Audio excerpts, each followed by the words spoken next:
नमस्ते, स्वागत है आप सभी प्रतियोगी अभ्यर्थियों का ग्रेड मंत्रा के यूट्यूब चैनल पर। हम पढ़ रहे हैं हिंदी और हिंदी के अंतर्गत हम व्याकरण पढ़ रहे हैं। व्याकरण में हमने जो दो भागों में से बांटा है उसके अंतर्गत हमने पढ़ा है शब्द व्युत्पत्ति पक्ष के अंतर्गत वो क्या क्या पढ़ा ये जरा समझ लेते हैं। इसके अंतर्गत हमने पढ़ लिया है उपसर्ग, दूसरे नंबर पढ़ा है हमने प्रत्यय, फिर पढ़ा है संधि और फिर हमने पढ़ा है समास। ये चार चीज़ें हमने उपसर्ग, प्रत्यय, संधि और समास ये चीज़ हमने पढ़ रखी है। अब इसका जो दूसरा पक्ष है वो है शब्द विश्लेषणात्मक या व्याख्यात्मक या पदपरिचय या वाग भाग। तो इसके अंतर्गत जो हम पढ़ेंगे वो है विकारी, अविकारी और विकारक। ये तीन चीज़ें अब हम शब्द विश्लेषणात्मक पक्ष के अंतर्गत पढ़ेंगे। ठीक है, तो इसके अंतर्गत जो हम पढ़ेंगे वो जरा समझते हैं।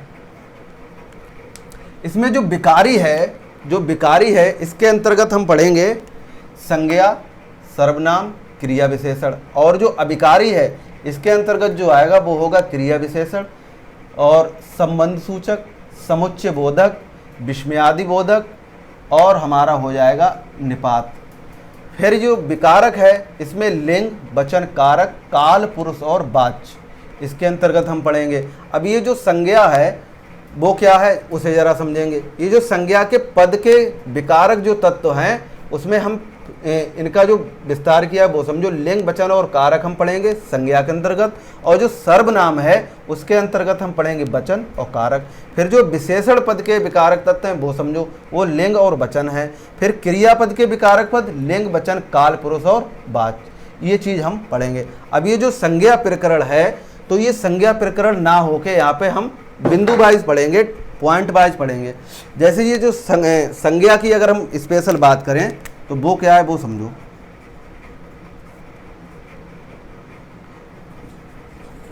संज्ञा यानी कि संसार में जो भी हम देख रहे हैं, इस संसार में हम जो भी देख रहे हैं अपने चक्षुओं से, अपने नेत्रों से, आँखों से, वो सब संज्ञा है। यानी कि ये समस्त जो ब्रह्मांड है, समस्त जो पृथ्वी लोक है या स्वर्ग लोक है या आकाश लोक है या पाताल लोक है, जो भी है जिसे भी हम देख रहे हैं वो सब क्या है वो संज्ञा है। तो हम कह सकते हैं हमारे द्वारा जो भी प्रत्यक्ष या अप्रत्यक्ष अनुभव से या दृष्टि से हम देखते हैं, समझते हैं, वो सब क्या है संज्ञा है। संज्ञा क्या है समझो। कह रहा है इस संसार को सम्यक रूप से जानने के लिए जिस विद्या का उपयोग किया जाता है उसके नाम के लिए संज्ञा कहा जाता है। ये चीज समझो जरा। ये जो नाम इसने रखा, जैसे मेरा नाम ऋषिपाल है तो मैं हूं ये संज्ञा नहीं है, लेकिन मेरा जो नाम है ऋषिपाल ये संज्ञा है।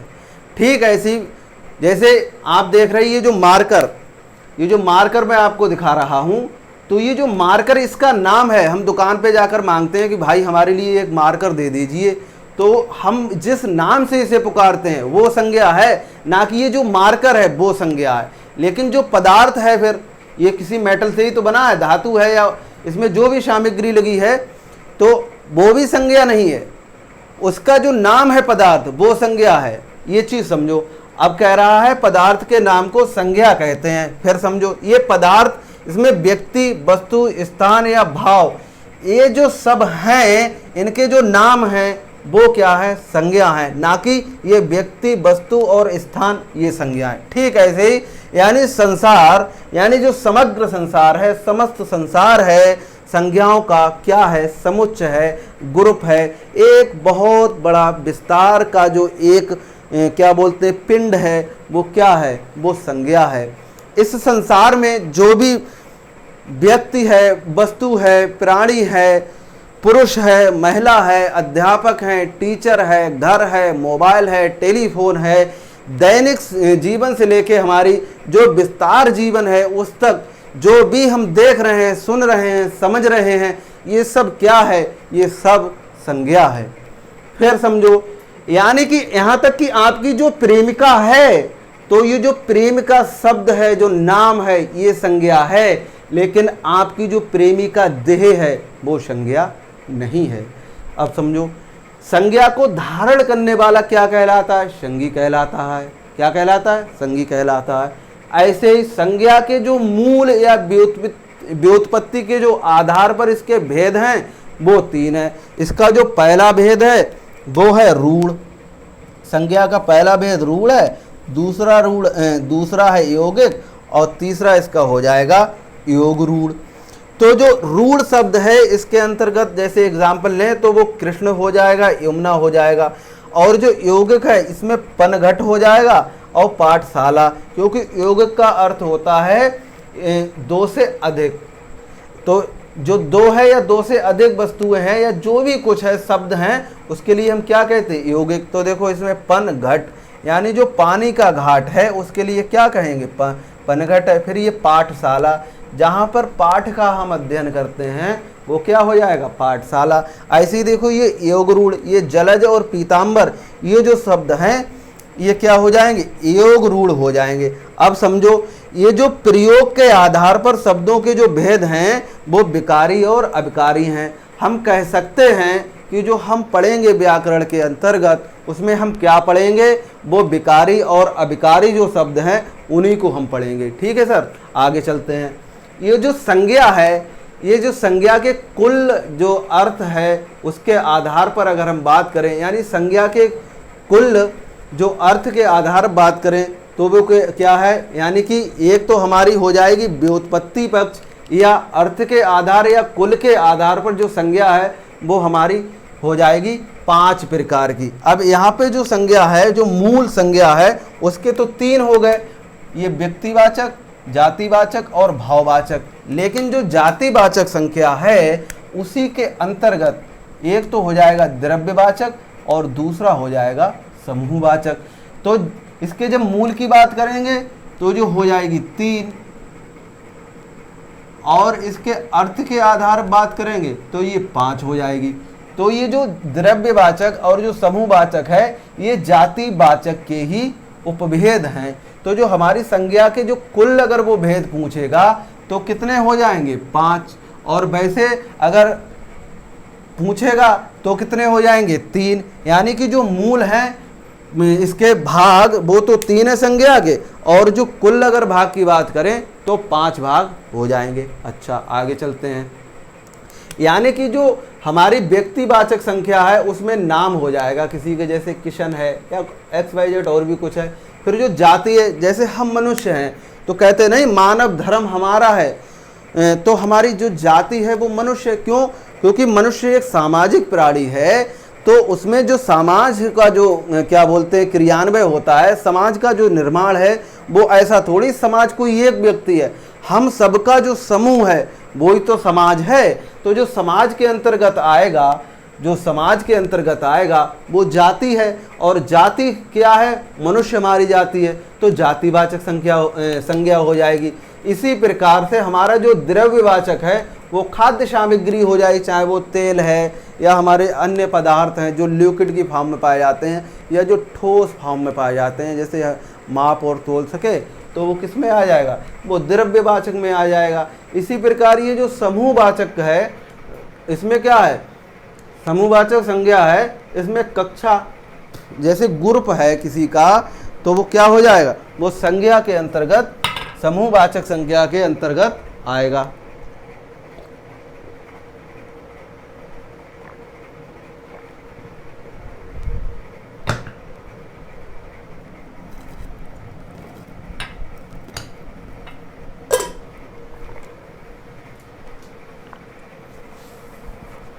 आगे चलते हैं। ये जो भाववाचक संज्ञा है वो समझो। जैसे जो भाववाचक है इसमें भाव ही तो प्रकट होते हैं। हम कहते नहीं हैं कि देखो हमने जो मिठाई खाई है तो साहब वो बहुत मीठी थी, या आपके यहाँ हम गए थे तो आपने हमारे लिए जो आम खिलाए थे वो साहब बहुत मीठे थे। तो ये हमारा भाव ही तो प्रदर्शित हो रहा है। लेकिन जो मिठास है वो हमारे लिए जो उसका फल क्या बोलते हैं स्वाद मिला वो हम ही को तो मिला, लेकिन जो सामने वाले के लिए हमने भाव प्रकट किए हैं तो वो क्या हो गया, वो हमारा भाव हो गया। तो उसी से हमने क्या कह दिया, इसे ये भाववाचक संज्ञा हो गई। तो इसके जो कुल अगर भेद हैं तो वो 5 हैं, और इसे अर्थ या कुल के आधार पर हम कह सकते हैं इसके जो भेद हैं वो 5 हैं, और इसके मूल या व्युत्पत्ति के बात करें तो ये 3 है। ठीक ऐसे ही अगर बात करें, यानी कि जो व्याकरण में संज्ञा को देखो कितनी परिभाषाएं उसे मैं आपको समझाने का प्रयास कर रहा हूं, वो समझो। ये कह रहा है कि जो व्याकरण है, व्याकरण में संज्ञा को सूचित करने वाले जो शब्द हैं वो क्या कहलाएंगे, संज्ञा कहलाएंगे। ऐसे ही अगला देखो, व्याकरण पदार्थ संज्ञा नहीं है, पदार्थ का क्या नाम संज्ञा है। ये चीज हमने इससे पहले भी समझी। फिर समझो, पदार्थ को, पदार्थ के विषय में विधान करने वाले जो शब्द हैं वो विशेषण हैं। जैसे हम हैं तो हम मनुष्य में गोरे भी हैं और काले भी हैं। तो जो हमारा जो गुण है, यानी कि जो गोरा या काला है, तो इसके लिए हम क्या कहेंगे, ये हमारी विशेषता ही तो है, तो इसे हम क्या कहेंगे, ये विशेषण है। फिर ये देखो, ये कह रहा संज्ञा के शब्दों की व्याप्ति को मर्यादित करने वाले शब्द क्या कहलाते हैं, विशेषण कहलाते हैं। यानी कि जो अगली परिभाषा है विशेषण की, एक तो ये हो गई पदार्थ के विषय में विधान करने वाले जो शब्द हैं वो विशेषण हैं। फिर कह रहा है संज्ञा के शब्दों को, संज्ञा के शब्दों की व्याप्ति को मर्यादित करने वाले जो शब्द हैं वो क्या हैं, विशेषण हैं। क्या कहलाएंगे, विशेषण। अब जैसे ये देखो लिखा है कि जो राधा पास में नाचती है, तो नाच तो रही है लेकिन कहाँ पे नाच रही है, वो पास में नाच रही है। तो जो क्रिया तो नाचना हो गई उसकी, लेकिन जो पास में नाच रही है, जो पास में नाच रही है वो ही तो क्रिया विशेषण होगा। ये चीज हमने समझी एक उदाहरण से। आगे समझो, फिर देखो क्या है आगे, कह रहा है अरे सूरज डूब गया और तुम अभी भी इसी गांव में घूम रहे हो। ये जो एग्जाम्पल हमने लिया है इससे हम समझने का प्रयास करेंगे। अरे सूरज डूब गया और तुम अभी भी इसी गांव में घूम रहे हो। तो यहाँ पे जो अरे शब्द आया है वो क्या है, विस्मयादि बोध करा रहा है, विस्मयादि बोधक है, तो ये विस्मयादि बोधक हो जाएगा। विस्मयादि बोधक हो जाएगा। जैसे अब विस्मयादि बोधक को समझो, इसमें 3 तरीका से हमने समझाने का प्रयास किया है। वो कह रहा है मनोभाव को प्रकट करने वाले जो शब्द हैं वो क्या कहलाएंगे, वो विस्मयादि बोधक कहलाएंगे। फिर है अगला कि अन्यायी करणीय उद्गार को भी विस्मयादि बोधक कहा जाता है। फिर अगली परिभाषा है गौड़ शब्द भेद भी विस्मयादि बोधक होते हैं। यानी कि विस्मयादि बोधक में 3 पॉइंट हैं। पहला है हमारा मनोभाव को प्रकट करने वाले शब्द विस्मयादि बोधक कहलाते हैं। अन्यायीकरणीय उद्गार को भी विस्मयादि बोधक कहा जाता है। गौड़ शब्द भेद भी विस्मयादि बोधक होते हैं। अब समझो, ये तो हो गई हमारे अरे की। अब ये जो सूरज है, सूरज क्या, ये व्यक्तिवाचक संज्ञा। फिर ये जो डूब गया शब्द यहाँ पर आया है, ये जो 2 शब्द डूब गया, तो ये जो डूब गया ये क्रिया है, क्योंकि ये कार्य तो हुआ है। तो कार्य जब हुआ है वो क्या हुआ कि डूब गया, तो इसे क्या कहेंगे, क्रिया। अब ये जो क्रिया है वो समझो विषय में विधान करने वाले शब्द क्या है, क्रिया है। यानी जो किसी विषय का ये विधान करें कि इसमें क्या हुआ है या क्या हो रहा है, तो वो क्या है, वो क्रिया ही तो कहलाएगी।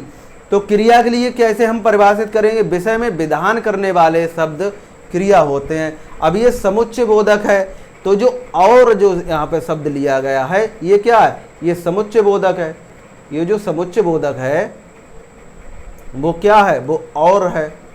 यहाँ पर ये जो और है समुच्चय बोधक का हमारे लिए बोध करा रहा है। ये कह रहा है इसकी परिभाषा में कि एक शब्द से दूसरे शब्द अथवा, यानी एक तो शब्द है और दूसरा वाक्य। शब्दों से क्या बनते हैं, पद, और पद से बनते हैं, शब्दों से बनते हैं पद, और पद से बनते हैं वाक्य। तो वो समझो ये कह रहा है कि एक शब्द से दूसरे शब्द अथवा एक वाक्य से दूसरे वाक्य जोड़ने को या जोड़ने दूसरे वाक्य जोड़ने को या अलग करने को, ये डबल हो गया है।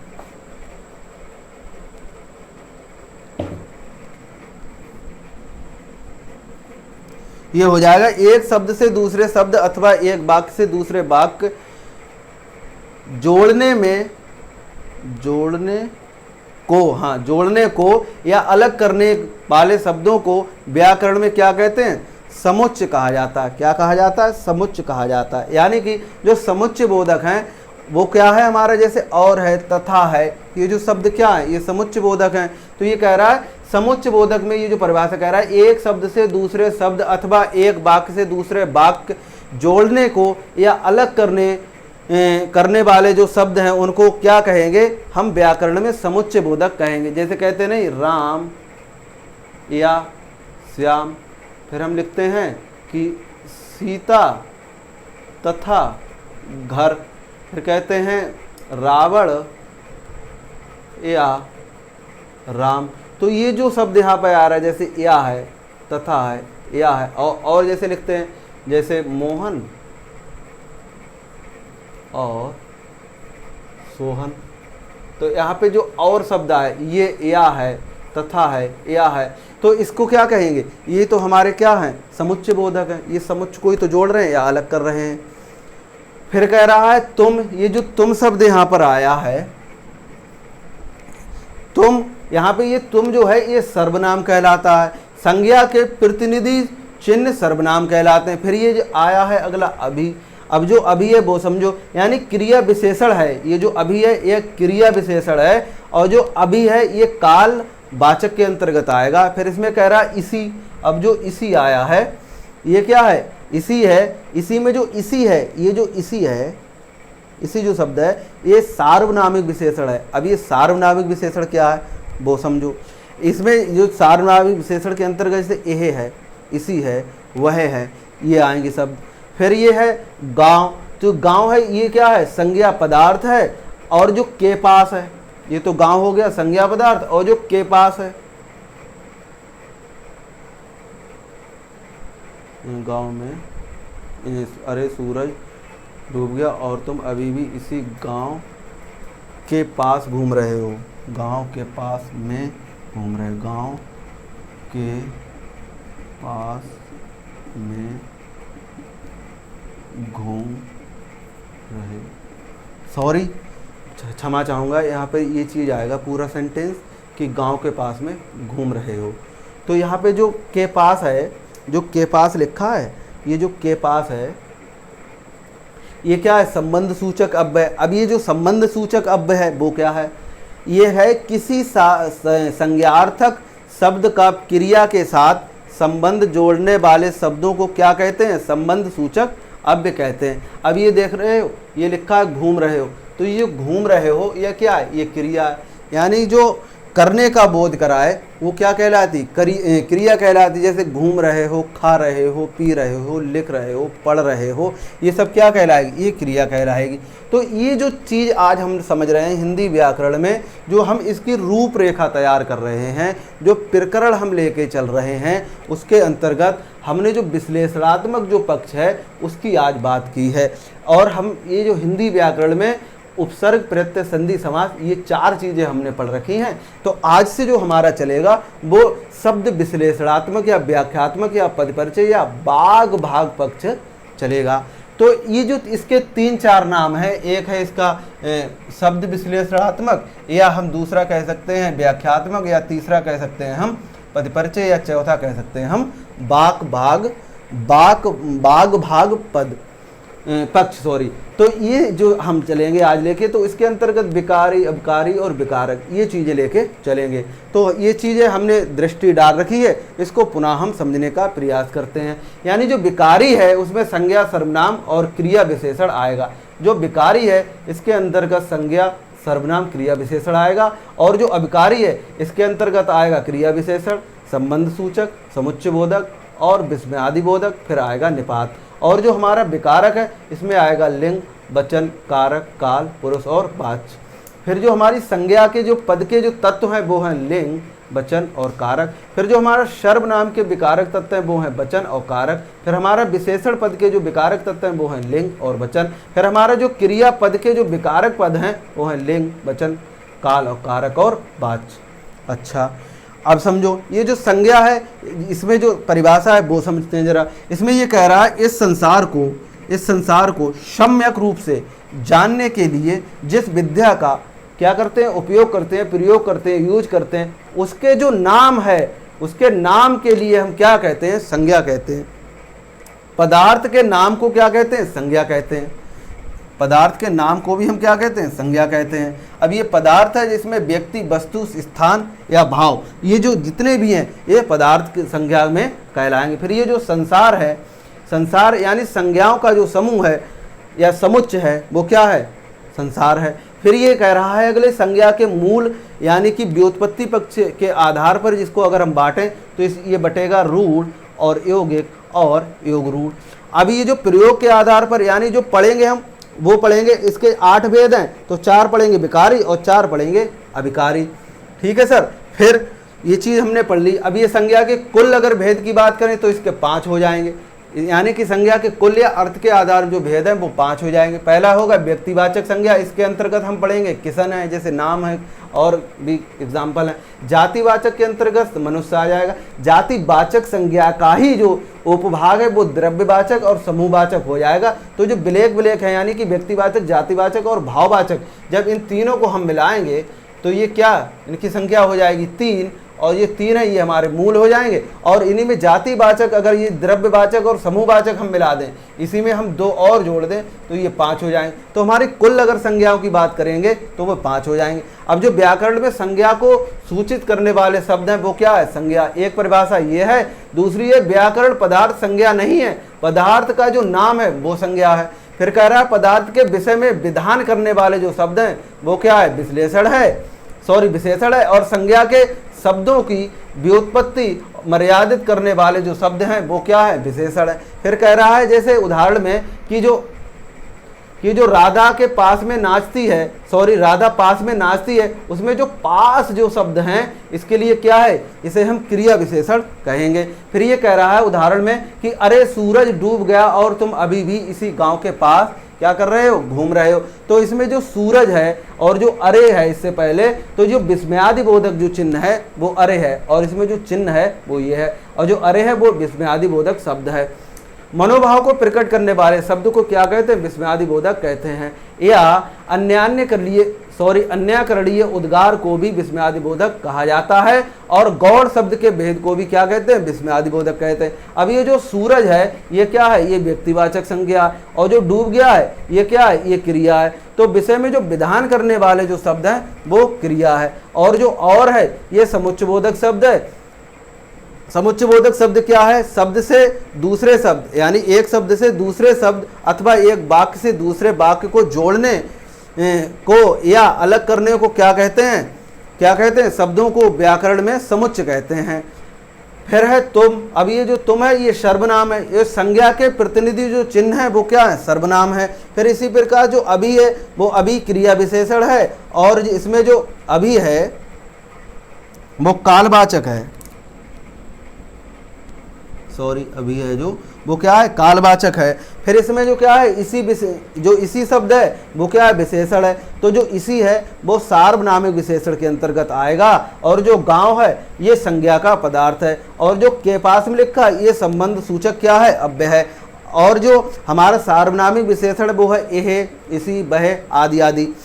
फिर इसके अंतर्गत जो संबंध सूचक अव्यय है, इसमें कह रहा है किसी संज्ञार्थक शब्द का क्रिया के साथ संबंध जोड़ने वाले शब्द को संबंध सूचक अव्यय कहा जाता है। और ये जो घूम रहा शब्द है, ये घूम रहे जो शब्द हैं ये क्या है, क्रिया। तो आज हमने जो बात करी है वो विश्लेषणात्मक या व्याख्यात्मक या पद परिचय या बाग भाग पक्ष की हमने बात की है। इससे आगे का हम नेक्स्ट लेक्चर में डिस्कस करेंगे।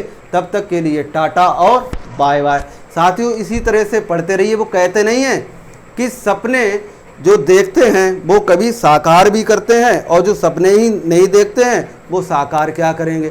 हालातों